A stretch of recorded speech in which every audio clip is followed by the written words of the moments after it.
Australia and East Timor to tear up treaty over oil and gas.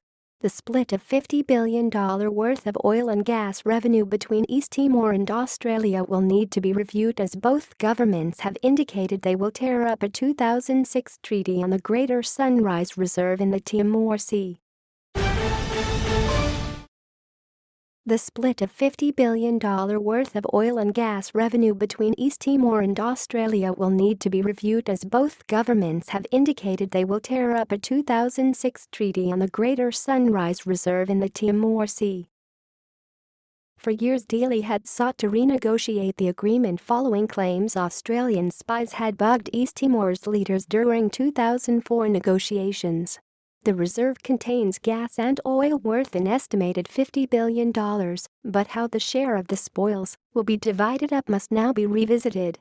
The two governments have announced in a joint statement East Timor will soon formally inform Australia it wants to terminate the treaty, which will cease 3 months from the date of notification.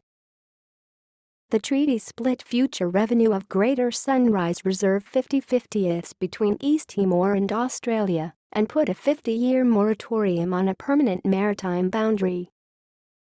The two governments are taking part in conciliation in The Hague over the ongoing maritime boundary dispute. Both countries insist they are committed to negotiate a permanent border under the auspices of the Conciliation Commission. The governments of Australia and East Timor remain committed to their close relationship and continue to work together on shared economic, development and regional interests, said the statement, released on Monday.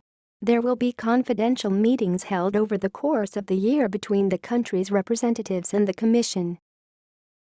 A separate 2002 treaty that established a joint petroleum development area and apportions 90% to East Timor and 10% to Australia remains in place. Australian National University maritime law expert Don Rothwell casts doubt over whether the two countries can reach agreement on a permanent boundary. Some caution needs to be exercised in saying that there will ultimately be a permanent boundary concluded, he told UP. He said the negotiation of a permanent boundary would also have implications for Indonesia. Labour's Foreign Affairs spokesman Penny Wong said the maritime boundary dispute had gone on too long. It's been damaging for Australia's interest as well as East Timor's, she told reporters in Adelaide.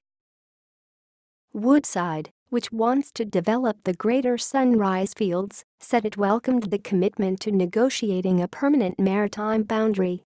We look forward to an agreement that allows for the earliest commercialization of the Greater Sunrise Fields, which promise great benefits for all parties, a spokeswoman said in a statement to UP.